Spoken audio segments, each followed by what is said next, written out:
I appreciate you. I appreciate this opportunity. First of all, congratulations on the success, my brother.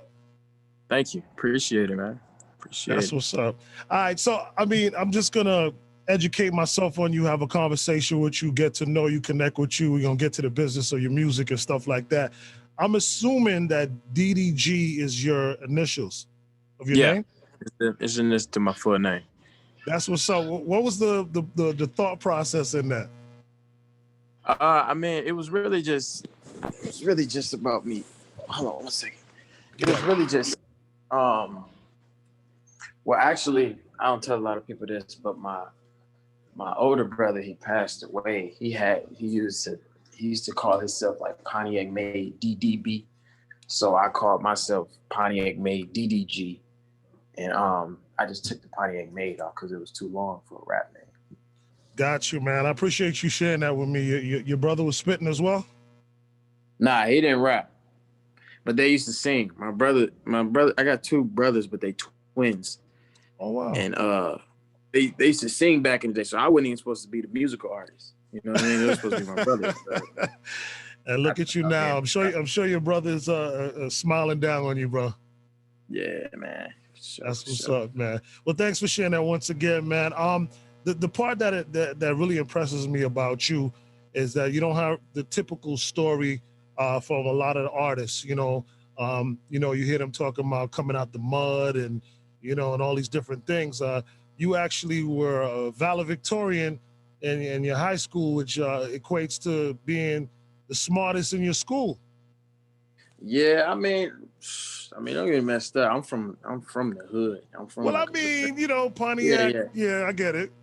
yeah. Nah, it's hella rough out there. So I had to choose whether I wanted to be in the streets or I wanted to focus on school. So you know, um, I just chose more on school and girls really. So I was just like, I'm gonna just focus on those two and just have fun with that. Cause my homies was dying and shit. I'm like, man, I'm not finna die. You know what I Right, mean? I'm right, trying right. to see some shit. So, I stayed in school, got valedictorian. I was just hella competitive when it came to school. So I got valedictorian. Then I went to college. And then my second year of college, I was making 5 figures a month off of YouTube. So I'm like, I'm Right. finna just drop out. And I just moved out to LA. And I ain't been back since. Makes a lot of sense. How do you believe that your competitiveness with becoming the valedictorian in your high school plays out now? You being an artist, are you still that competitive kid? Oh yeah, definitely.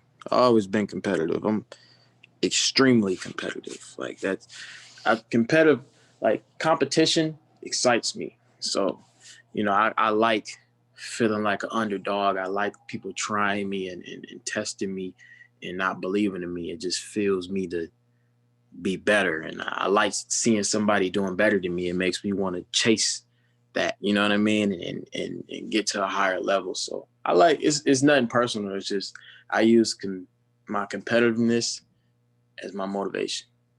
I just love your story, and I'm falling in love with your story because it's just showing everybody who watches this that you don't have to have the typical way of getting into the game. You know what I mean? Like you say, you Yeah. chose girls in education, you were competitive in school. Usually you don't see that as a way to get in the music business, but you have proven that wrong. Yeah, I ain't gonna lie, man. Shit like YouTube, that like kind of like saved me, because a lot of people be selling drugs and all that because they have to. You know what I Yeah. mean? They can't get a job, and they start making the money because like I was even like back in high school, I was selling like candy, which is not drugs, but it's still the mindset. Like I used to get in trouble in school and I used to I get did kicked that out too. and everything, but I still come back and come sell that candy because I knew I was making money. So it's like I feel like once you start selling drugs, because I never got into it, once you start selling drugs, I feel like it's hard for you to stop, even though you're getting in trouble for it, especially if you got to do it and that's your only income. So, me doing YouTube, man, I was making so much money, I ain't had to sell no drugs. That's So, beautiful, man. That's changed and shaped the life for a lot of people, man. I'm happy to hear you jump on that, and it's continuing to do well for you as well. Tell me about the move to LA. I'm from New York originally. I live in Miami now, but I love LA. What's yeah. your vibe on LA? Yeah, I love it out here. You know, it's a much better. It's a lot of opportunities out here. That's the main reason why I'm here. And this is like the hub for entertainment. I feel like every entertainer has to come to LA for something. You know, so I might as well have a spot here. But you know, it's a little bougie out here. You know, a lot of the people is a little weird. It's like a video game out here, man. Everybody's just trying to use everybody and shit. I didn't already peep game, but it's just like you just can't let it get to you. Yeah, man. Moonwalking, Calabasas. I mean, you know, just the thought of it alone is just so creative and so dope. How did you come up with that concept for that song? Man, I was really just freestyling and I was just in the booth. Like, it was one of those things, it's like a movie. You know what I mean? It's like I was freestyling and then I said it and then I was like, oh, that sounds kind of hard. Keep that. And then he kept it and then it ended up blowing up. You know what I mean? Like the movies do. But nah, that's really what happened. I was just freestyling and I said, I feel like Michael Jackson. Moonwalk to the. I said the whole line. And I was like, shit, keep that. And then I just went around it.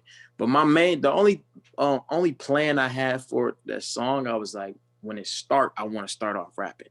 As soon as the beat start, I was like, I don't usually make songs like that, but when it first start, I want people to hear me talking about something real. You know what I mean? So I came up with that, and then I don't know how to moonwalk in Calabasas. It was a part of my freestyle, and it worked. Nah, it worked very well, man. I love the way it came together. Are you cool with Blueface? Is that something? Did you invite him on there based on the whole LA thing, or how did that play out? Connecting with Blueface on the song? Nah, I was already cool with Blueface. We hung out a few times. He did like a little. He used to tour around performing at schools and like on top of the bus and stuff like that. And all the kids would come around. I used to go into that, do a couple songs and shit like that. So we've been cool. And then he just hit me up and was like, "Let me remix Moonwalking." So that's how it happened. He hit me up. I'm like, hell yeah. So I pulled up to the studio, put the MP3 on or whatever, or the session. He went in, we cut it up. He just went on it. That's perfect. Dope, man. Yeah, it came together real well, man. You've had a valedictorian. Why did you choose that? Why did you choose that name for that past project? Man, my mindset at the time was the top of my class. But really it was just, I don't know why I named it that. Really. But I think it's because I'm just proud of the fact that I don't know. Why did I think of that? I think it's just because I felt like I was top of the class or some shit like that. But that project has no type of representation of who the artist that I am now. No. I mean, I just wanted to recognize that title. I thought it was creative as well. You know what I mean? But I know you definitely have moved on in 2021 and the connections you have with OG Parker and Breezy, Migos, Lucci. You know what I mean? I know you on a whole nother tier right now. Man. How does it feel to work with those artists now and to be in that realm and with your project now for 2021? Wait, who'd you say I work with? Breezy, Migos, Lucci. No, I ain't work with them. Is that right? Or you don't want to let the secret out? I need to pull that back. Nah, I mean I'm serious. I never worked with them. You said Breezy, me. No, I never worked with them. Not yet. Got you, but you work with OG Parker. Yeah, OG Parker. OG Parker worked with them. Gotcha. Yeah. So it's me and OG Parker tape. Gotcha. We got a lot of features on there. It's a lot of big features on there. It's gonna be lit. Can you name a few? One. I can't now. Did one of the names I mentioned happen to be one? Nah, you didn't name nobody. I never worked with them. I know OG Parker produced for all them artists though. Right. Yeah, so I got 42 Doug on there. Nice. That's kind of like people already know that though, but that's like a Detroit, Michigan, Pontiac kind of a thing. But people don't know that it's probably gonna be somebody else on it too. There's no 42 Doug on it, so. Got you. Does that happen to be the next single or?